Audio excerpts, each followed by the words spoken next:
Assalamualaikum warahmatullahi wabarakatuh.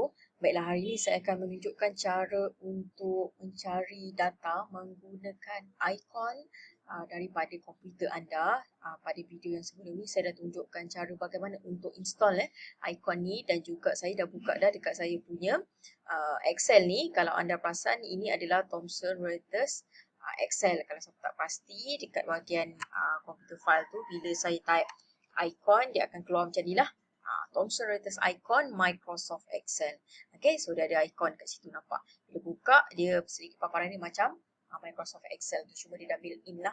Okay, so bila saya dah log in, okay, di sini sebenarnya, bila kita klik saja tanda orange 1, 2, 3 ni, sebenarnya ini adalah apps shortcut. Okay, pada pengguna, anda boleh pilih lah sekiranya anda nak cari apa. Contohnya, anda nak cari, kononnya nak buat chartings, nak buat chart. Sekejap lagi saya tunjuk macam mana nak buat charts. Kemudian katalah anda nak cari yang relates dengan company. Okay, nak tengok price performance ke, nak tengok apa company estimated dan sebagainya. Kemudian katalah anda nak pergi pada markets. So markets iaitu katalah nak cari maklumat tentang country. So pergi saja pada country and regions. Katalah nak cari tentang apa fixed income, klik saja, ataupun based on industry. Okay, katalah industri telecommunication ke, okay, industri automotive dan sebagainya, bergantung pada industri. So klik je industri. Okay, so monitoring ni dia lebih kepada, kalau kita klik, okay, dia ada monitor, economic monitor. So biasanya orang akan pergi pada economic monitor ni lah untuk memudahkan orang cari data. Okay, so ada juga cara satu lagi, kalau kita tahu apa yang kita nak cari, sekiranya anda nak type company lah, contohnya anda nak type tentang AirAsia. Okay, so kita type dekat sini. Sebenarnya kat sini dia dah bagi dah. Okay, kalau AirAsia, apa dia overview ataupun katalah anda nak cari nama company, bank lah contohnya. So dia akan bagi tahu kat sini Maybank, anda nak tengok overview of the Maybank ke, ataupun anda nak tengok financial chart Maybank tersebut pun boleh. Ataupun Maybank ni apa saja news yang berkaitan dengan Maybank, dia akan bagi juga. Okay, ini adalah satu cara. Okay, dan satu cara lagi, kadang-kadang orang dia macam, alamak, dia tak nak gunalah yang apps tadi, shortcut tadi tu. Katalah anda nak type, nak tengok GDP Malaysia. Type saja GDP. Okay, nampak? Bila saya type saja GDP, sebenarnya saya tak type penuh pun GDP Malaysia sebenarnya saya nak. Sebenarnya kat sini dia dah bagi dah. Dia sebenarnya duduk under economic indicator tadi. Okay, so kita boleh klik dekat sini. Nak tengok apa lagi? Malaysian GDP constant prices, Malaysia GDP current prices, nak tengok percentage dia dan sebagainya. Dia sebenarnya dah bagi, dia akan tarik keywords tu. Okay, so yang saya nak tunjukkan sini adalah, katalah yang sekarang ni ada satu kelebihan di mana, katalah saya nak cari tentang Maybank code. Okay. Okay, apa yang menarik kat sini, kalau saya type Maybank code, dia akan keluar nanti dekat sini. Nampak? Pricing dia dah terus ada dekat sini. Okay, besarkan sikit. Okay. Nampak? Last trading dia dan sebagainya semua ada kat sini lah. Okay. Saya try cuba tarik, boleh tak yang ini ke sini. Tadi buat tak percaya, okay. Ini tak percayalah pula. Okay, so ini saya tunjukkan dulu paparan yang ini. Seandainya orang nak ataupun anda nak type dekat dalam ni pun boleh. Nanti dia akan terus cari data tu. Okay, so untuk seterusnya saya nak tunjuk kat sini adalah yang selalu student tanya dengan saya adalah dari segi charts. Okay, so saya pilih dekat sini charting. Okay, kita pilih charting. So kita pergi pada charts yang ada dekat atas ni. Sekejap. Okay, so dia akan keluar dekat sini. Okay, so dekat sini tadi, katalah saya nak tengok Maybank tadi, dia dah keluar dekat sini. Ataupun katalah anda nak type apa-apa, AirAsia ke, nampak? Sama juga konsep dia kalau saya nak type. Okay, Asia boleh. Okay, saya nak type apa lagi? Company terus nama kat sini, dia boleh bagi. Okay, apa lagi kita nak tengok? Katalah student nak cari apa? Exchange yang apa? Yang kadar tukaran duit tu. Okay, pun boleh. Dan selalu student dia akan cari KLSE. Ni bursa saham. FTSE Bursa Malaysia KLCI Index pun boleh. So contohnya saya nak pilih lah FTSE Bursa Malaysia punya data, yang lain-lain ni pun ada. Hanya pilih saja data apa yang anda. Sebab tu saya cakap dengan student tadi, dia kena tahu data apa yang dia nak. Dia tak boleh pergi pada pustakawan, dia minta pustakawan carikan. Sebab kami punya limitation adalah kami tidak berapa expert tentang term bisnes ni. Okay, kami boleh bantu. Okay, so katalah saya nak cari Bursa Malaysia KLCI Index ni punya price. Sekejap, dia tengah bagi cari data tu. Okey, dah dapat. Dan di sini sebenarnya, kita besarkan sikit boleh tak? Okey, nak tunjuk. Okey, so dekat sini sebenarnya anda boleh pilih terus. Nak daily, maknanya daily. Ikut seminit dah lalu pun nak tengok pun boleh. Nak tengok harian boleh. Okey, katalah nak tengok 1 second yang lalu. Okay, berapa harga ni? Pricing dah nampak dia terus berubah. Okey, katalah tadi kita pilih balik pada daily.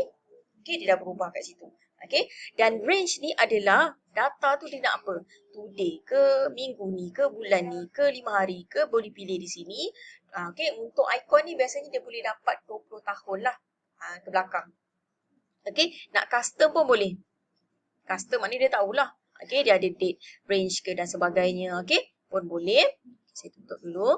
Okey, kemudian yang menariknya kat sini dia ada satu features. Okey, nampak saya klik. Nampak dia keluar petak-petak macam tu. Apa yang menariknya adalah apa yang saya nak buat sekarang ni adalah saya terus dragkan selepas mouse saya ni, selepas nampak petak-petak macam Tetris ni, saya tarikkan ke saya punya Excel icon. Okey, nampak tak sampai berapa second, dia terus keluar data tu dalam bentuk table ni.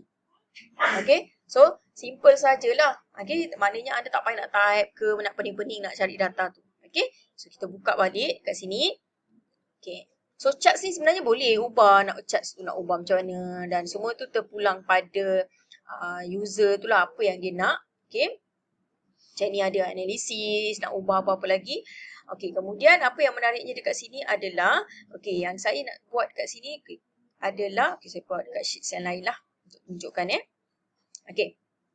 So katalah, okay, student dia nak benda ni, selalu orang akan print screen, lepas tu paste kat dalam presentation, ke dalam report. So tak payah pening-pening. Okay, dalam icon sekiranya anda dah install benda ni semua, okay, saya klik saja. Okay, dekat petak 4 segi di luar charts tersebut, saya boleh drag sahaja. Okay, nampak? Okay, nampak tak cantik? Saya punya charts ni tak adalah pecah ke apa ke. So itu cara dia. Satu tadi kita boleh tarik dia punya data dia terus masuk dalam bentuk table ni. Okay, cantiknya. Okay, kemudian satu lagi kita boleh drag sahaja dan drop. Okay, boleh? Okay, seterusnya. Okay, katalah itu adalah untuk bahagian charts tadi. Okay, apa lagi kita nak buat dekat sini? Okey, seterusnya adalah di sini saya nak tunjukkan sekiranya saya nak cari tadi adalah tentang okey, di bahagian ekonomi. Di mana tadi? Dekat bahagian markets. Okey. Dekat bahagian monitoring ni. Okey, sebenarnya saya nak tunjukkan untuk economic monitor ni dia punya data apa yang ada dekat dalam ni. Sekejap, kita tengah loading.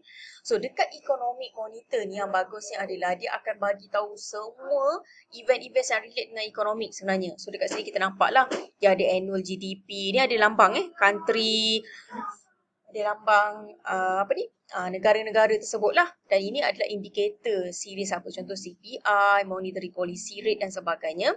Kalau nak straight, anda nak semua ni ataupun kita boleh pilih option dia, apa yang anda nak dia paparkan ataupun data tertentu saja. Yang ini kita boleh straight terus sahaja nampak Excel, kita boleh export to Excel. Okay. So seandainya saya nak pilih katalah, okay, saya nak tengok US ni punya performance, saya double klik saja. Okay, yang US ni. Kemudian kita tengok sekejap. Okay, loading. Okey, dia akan terus buka benda ni. Okey, kita besarkan sikit. Okey. So, yang bagusnya dekat sini adalah dia dah shortcutkan dah. So, kat sini anda nak tengok overview, nak tengok dia punya markets, foreign exchange dia punya rate, financial rates dia. Okey, kadar tukaran wang dia, kalau dengan GBP, pound berapa, kalau euro, kadar tukaran US berapa. Okey, dia dah siap-siap bagi. Kemudian di sini kalau nak straight, katalah anda nak terus save ke semua sekali maklumat kat sini, klik saja yang export to Excel. Kemudian di sini sebenarnya, dia dah bagi shortcut nak tengok news and event. Okay, dia akan bagi terus US yang relate dengan United States lah. Okay, berita-berita, political event dan sebagainya sebab kesemua tu berkaitan dengan ekonomi. Okay, kemudian financial market, apa dia, investment focus. Okay, data ni semua live Okay, kemudian seterusnya daripada sini, kita boleh juga pilih option dekat sini. Okay, dekat atas ni sebenarnya data dalam icon ni dia ada shortcut. Kat sini sekiranya anda nak tengok asset classes, dia dah bagi-bagikan. Okay, nak tengok data Islamic finance ke, nak tengok economics. Okay, dia dah kategorikan. Okay, dan di atas ni juga, okay, katalah tak naklah tengok US ni, nak tengok negara lain pula. Kita boleh terus pergi saja straight pada countries tersebut. Kita tengok performance Malaysia. Nampak? Dia terus buka Malaysia. Tak payahlah nak cari balik dekat search atas ni tadi. Okay? Dan selalu student dia nak tengok according to industries. Kalau saya klik industries kat sini. Okay, nampak? Dia dah, sekejap, dia dah asingkan ikut industries. So yang ini, yang sebab tadi saya pilih Malaysia. Okay, kita tengok ini adalah teknologi industries. Okay, data-data yang relates dengan industries teknologi. Okay, dah apa lagi? Kadang-kadang selalu student dia nak tengok apa ya? Okay, financial lah. Okay, pun boleh ikut industries, boleh ikut apa dia, teknologi, telecommunication service pun boleh. Saya klik saja telecommunication service. Dia dah ada dah. Ini adalah range date dia. 1 hari, 5 hari, 3 bulan, 3 months, 6 months, okay? Okay, kita boleh play around dekat sini. Okay? Kemudian apa lagi kalau dekat sini nak ubah. Okay, tak naklah tengok Malaysia pula, nak tengok negara lain pula. Okay, so kita tengok, contohnya nak tengok develop Asia Pasifik. Dia dah kategorikan lah, maknanya kita tak payah nak pening-pening dah. Okay, boleh? So, itu yang paling penting sekali untuk pengguna tahu cara nak cari ikon. Dia kena bersabar, bertenang untuk kita cari dan sebagainya. Okay, so katalah saya tutup. Okay, kita terus tutup lah data ni. Kalau nak export je lah terus ke Excel. Tak ada masalah, saya tutup ni dulu.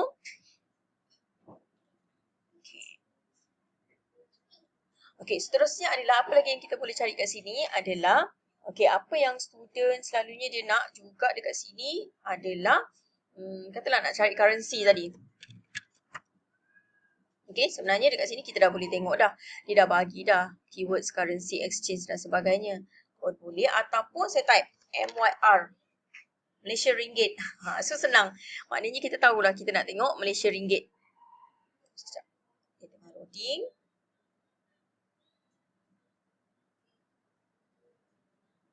Okay. Besarkan sikit lah. Okay, foreign exchange. Apa dia, kadar tukaran ni dia punya performance dia. Okay. Kemudian, tengok apa ni, charts. Nampak? Sudah ada charts. Okay, kalau saya klik yang ini. Okay, dia akan buka interactive chart. Yang inilah maknanya, saya buka je 4 segi kecil tadi tu. Ni boleh terus masuk ni dekat dalam anda punya Excel tadi tu. Okay, so kat sini kita nak tengok weekly, quarterly, yearly, okay, pun boleh. Kemudian, ni contoh kat sini, nak tukar lah. Nak tukar apa, Bangladesh ke, boleh. So, kita boleh juga tengok kat sini. Nak tengok Europe punya performance macam mana. So, tak payah anda perlu buat balik search baru dekat atas ni. Okay. So, nampak dekat sini dia dah ada charts, overview dan sebagainya. Okay. So, apa lagi kita boleh buat kalau saya nak close. So, make sure anda tahu dia duduk dalam kategori mana sebenarnya. Okay. Di dalam ni, anda nak buat charting, nak buat apa, nak cari maklumat company, nak cari ikut markets dan sebagainya. Okay. So, sama balik country and regions. So, pergi dulu pada markets. Okay. Monitoring dan sebagainya. Dan untuk pengguna perpustakaan, sekiranya anda dah tak nak guna benda ni, mungkin nak tutup PC dan sebagainya, kita nasihatkan di bahagian close ni anda make sure lah sign out dahulu. Okay, sebab nanti ID password ni nanti takut orang lain tak boleh nak login juga. So, bila kita dah sign out, maknanya dah tak ada lah lambang icon tadi, semua dah tak ada dah dekat atas ni. Maknanya dia tahu saya dah sign out. Okay, so itu saja perkongsian pada hari ini. Semoga ia membantu anda bagaimana nak cari data menggunakan icon. Okay, so sekian, terima kasih.